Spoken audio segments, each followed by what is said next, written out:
कैसे हैं आप लोग। आज मैं फिर से अपने वादे के मुताबिक कोल्ड वॉर एरा का पांचवा और अंतिम भाग लेकर आया हूं, जिसका नाम है India and the cold war. Bharat के ऊपर शीत युद्ध का क्या प्रभाव पड़ा, जिसके बारे में आज हम विस्तार पूर्वक चर्चा करेंगे। India and the cold war, आज का टॉपिक है ये, India and the cold war, Bharat और शीत युद्ध, जो कि आपने आपके एनसीईआरटी जो बुक है, किताब है, उसमें कंटेम्प्रेरी वर्ल्ड पॉलिटिक्स, उसमें सबसे लास्ट टॉपिक है। जिसमें से सबसे पहले क्या है, इसमें टू प्रिंसिपल्स है। क्या है? टू प्रिंसिपल्स, मतलब दो विचारधाराएं हैं, टू प्रिंसिपल्स। कौन कौन सी टू प्रिंसिपल्स है? पहला है to stay away from alliances, मतलब जो ईस्टर्न अलायंस और वेस्टर्न अलायंस था, जो पहले वीडियो में हमने बात की थी, USSR group and US group, उन दोनों से अपने आप को अलग रखना। इंडिया की पॉलिसी ये थी, क्योंकि India was the founder country of NAM. Second point है raise voice against by newly decolonised countries joining any super powers, neither US nor USSR, मतलब कि जो न्यूली इंडिपेंडेंट कंट्री थे उनको प्रमोट करना और उनके वो अगर किसी सुपर पावर को ज्वाइन करते थे तो उनके खिलाफ वॉइस रेज करना, आवाज उठाना और उनको ये समझाना कि यू शुड नॉट ज्वाइन इधर यूएस और यूएसएसआर। ना तो आपको यूएस ग्रुप ज्वाइन करना है और ना ही आपको यूएसआर, ना यूएस ग्रुप ना ही यूएसआर ग्रुप। अब आता है, उसके बाद है how did NAM help India,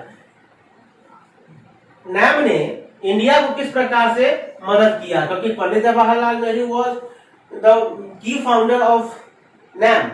so how did NAM help India, Bharat को नैम से क्या फायदा मिला?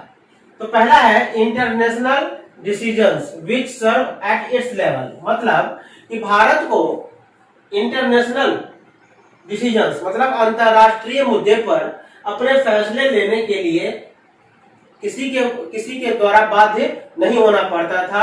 अपनी इच्छा अनुसार अपने फैसले लेना शुरू कर दिया और अंतरराष्ट्रीय स्तर पर, इंटरनेशनल लेवल पर भारत का जो है अपनी एक अलग पहचान बनना शुरू हो गया था। उसके बाद है बैलेंस सुपर पावर, भारत के नीतियों के कारण और नैम की नीतियों के कारण, due to policies of NAM, दोनों सुपर पावर जो थे बैलेंस थे। ना तो वो अमेरिका भारत को दबा सकता था और ना ही यूएसएसआर भारत को दबा सकता था। अगर ऐसा होता कि अगर यूएस डोमिनेट करता है इंडिया को, तो इंडिया खिसक के कहां जा सकता था? यूएसएसआर के पास। और अगर यूएसएसआर डोमिनेट करता इंडिया को, तो वो धीरे से खिसक जाता यूएस के पास। ऐसा नहीं था कि दोनों एक दूसरे को भारत की अनदेखी कर सकते थे, नहीं, ऐसा नहीं था, क्योंकि भारत एक अपने आप में जो था उस समय नैम के की फाउंडर मेंबर था और अपने आप को एस्टैब्लिश कर चुका था और अपने आप को एक डिप्लोमेटिकली, जो कूटनीतिक तरीके से कह सकते हैं या पॉलिटिकली राजनीतिक तरीके से अपने आप को प्रूफ कर चुका था। अब है, अगर कोई काम होता है तो उसके प्रशंसा भी होती है और आलोचनाएं भी होती है। कोई भी काम कीजिए, चाहे क्रिकेट की बात हो, पढ़ाई लिखाई की बात हो, चाहे कोई भी बात हो, जिसी तरीके से नैम को क्या आलोचना भी हुआ और प्रेज भी हुआ। तो आलोचना में क्या था, क्रिटिसिज्म में क्या हुआ था? क्रिटिसिज्म को हिंदी में कहते हैं दोस्त आलोचना। आलोचना मतलब किसी की बुराई करना, किसी के ऊपर कटाक्ष करना। तो भारत के ऊपर भी कटाक्ष हुआ नैम को लेकर, नैम की पॉलिसी को लेकर। क्या कहा गया कि इंडिया इज अनप्रिंसिपल्ड, मतलब इसका कोई अपना विचारधारा ही नहीं है, मतलब बिन पेंदी का लोटा है। कौन? भारत। क्यों कहा गया? क्योंकि इन्होंने कहा कि बिन पेंदी का लोटा है भारत। क्यों? नो फर्म स्टैंड्स, मतलब इसका कोई अपना स्टैंड नहीं है कि हमें कहां रहना है। और यहां पर क्यों कहा गया था ऐसा, वो इस पॉइंट में आपको पता चलेगा। कॉन्ट्राडिक्टरी पार्टनर, कॉन्ट्राडिक्टरी पार्टनर का मतलब होता है एक समझौते के तहत किसी का सहयोगी बनना। मतलब इसका मतलब ये नहीं था कि ये यूएसएसआर का तो सहयोगी बना और अमेरिका से दुश्मनी ले लिया या अमेरिका दुश्मन बन गया, ऐसा कुछ भी नहीं था। ये अमेरिका के साथ भी हो सकता था, ऐसा नहीं कि अमेरिका के साथ ऐसा होता तो यूएसएसआर दुश्मन बनता, ऐसा नहीं था, बिल्कुल नहीं था। ये क्यों था कि कॉन्ट्राडिक्टरी पार्टनर था और signed a treaty of friendship, किसकी, एक फ्रेंडशिप, दोस्ती, दोस्ताना रिश्ते, समझौते साइन किया, क्या, किसके साथ, यूएसएसआर के साथ, कितने सालों के लिए, 20 इयर्स के लिए, 20 सालों के लिए। कब किया था, अगस्त 1971 में, मतलब 1971 के अगस्त महीने में यूएसएसआर के साथ भारत ने 20 साल के लिए एक फ्रेंडशिप ट्रीटी साइन किया कि अगर, और आपको बता दूं कि 1971 में क्यों हुआ था, उसी समय भारत की प्रधानमंत्री मिसेस इंदिरा गांधी थी और बांग्लादेश, पूर्वी पाकिस्तान जो था उस समय, और आज का तत्कालीन पूर्वी पाकिस्तान, वर्तमान का बांग्लादेश और जो वर्तमान का पाकिस्तान है वो पश्चिम पाकिस्तान के नाम से जाना जाता था। दोनों के बीच में युद्ध हुआ था, जिसके कारण वर्तमान बांग्लादेश ने भारत से मदद मांगी और इंदिरा गांधी ने सपोर्ट करने का फैसला किया। और उसी समय 1971 में सोवियत संघ से अर्थात यूएसएसआर से भारत को सपोर्ट मिला, और किसके तहत सपोर्ट मिला, 20 साल का जो समझौता हुआ था दोस्ताना आर्म्स एक्ट को लेकर या किसी भी प्रकार के समझौते को लेकर अगस्त 1971 में, तो इसके तहत उसको यूएसएसआर ने भारत को मदद किया। और इसी ट्रीटी को सबने मान लिया कि अब भारत का कोई अपना अनप्रिंसिपल्ड पॉलिसी है, नो फर्म स्टैंड है, और वो पहले बोलता था कि ना हम इधर जाएंगे ना उधर जाएंगे, कोई भी अलायंस ग्रुप ज्वाइन नहीं करेंगे, लेकिन अंतिम ने यूएसएसआर ज्वाइन कर लिया। लेकिन भारत ने इसका खंडन किया। भारत ने कहा नहीं, हमारा सिर्फ 20 ईयर्स के लिए यह है, बाकी हम बाद में देखेंगे कि what I will have to do. अब लास्ट टॉपिक है, टॉपिक तो खत्म हो चुके हैं दोस्त, अब इसमें कुछ की पॉइंट्स हैं, कुछ समझौते हुए थे यूएसएसआर एंड यूएस के बीच में, और वो न्यूक्लियर समझौते हुए थे। परमाणु समझौता हुआ था कि उसपे बैन लगा के, प्रतिबंध लगा के, कुछ रोक लगा के कितना कितना इस्तेमाल करना है, कौन कौन से बनाना है, क्या है नहीं है, उसके बारे में थोड़ी सी बात करेंगे। पहला है arms control treaty between US and USSR, मतलब यूएस और यूएसएसआर के बीच में कौन कौन से समझौते हुए, सैन्य समझौते हुए, हथियारों के समझौते हुए, परमाणु समझौते खासकर कह सकते हैं शुद्ध भाषा में कि परमाणु संधि, परमाणु समझौते। पहला था एलटीबीटी। एलटीबीटी का फुल फॉर्म होता है लिमिटेड टेस्ट बैन ट्रीटी। ये कब हुआ था, अगस्त 1963 में, मतलब एक ऐसा समझौता जिसके ऊपर जो था बहुत कम से कम टेस्ट किया जाना चाहिए। किसका टेस्ट, आपका टेस्ट, मेरा टेस्ट नहीं, न्यूक्लियर टेस्ट। उसके बाद है एनपीटी। एनपीटी का मतलब होता है न्यूक्लियर नॉन प्रोलिफरेशन ट्रीटी। ये दोनों देशों के बीच में हुआ था और इसके तहत भी न्यूक्लियर वेपन्स को लेकर ये सारा समझौता हुआ था।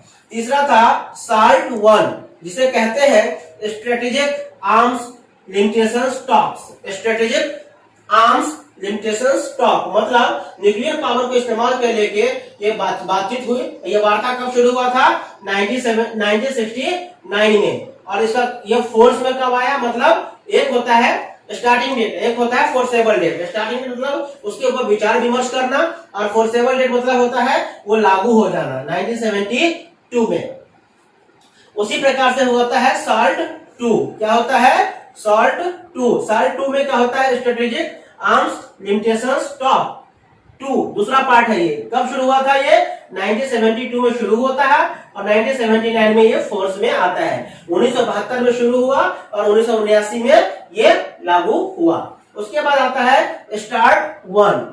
स्टार्ट 1 का मतलब होता है, स्टार्ट 1 मतलब ये एक ही प्रकार के टॉक्स होंगे लेकिन 2 बार होंगे, इसलिए पहला भाग और दूसरा भाग दिया गया है। पहला है स्ट्रेटेजिक आर्म्स रिडक्शन ट्रीटी, मतलब परमाणु हथियारों को की संख्या घटाने की बात कही गई है। और ये कब हुआ था, 31 जुलाई 1991 को। कब हुआ था, 31 जुलाई 1991 को। 31 जुलाई 1991 को यूएसएसआर और क्या नाम है इसका, यूएस के बीच में ये समझौता हुआ। मतलब अब यूएसएसआर के साथ क्या होता है, रशिया बन चुका होता है और उसकी राजधानी मॉस्को में सारे कुछ होते हैं, सारी वार्ताएं होती है। तो स्ट्रेटेजिक आर्म्स रिडक्शन ट्रीटी, परमाणु हथियारों की संख्या को कम करने के लिए, वॉर को कम करने के लिए ट्रीटी हुआ, समझौता हुआ 31 जुलाई 1991 को। और दूसरा जो था स्टार्ट 2, मतलब स्ट्रेटेजिक आर्म्स रिडक्शन ट्रीटी, ये भी उसको दोबारा से बैठक हुआ और ये कब होता है, 31 जनवरी 1993, मतलब 1993 में होता है 31 जनवरी को। तो क्या, सॉरी 3 जन, नॉट 31 जनवरी, 3 जनवरी 1993 को होता है, 1993 को होता है start second strategic arms reduction treaty.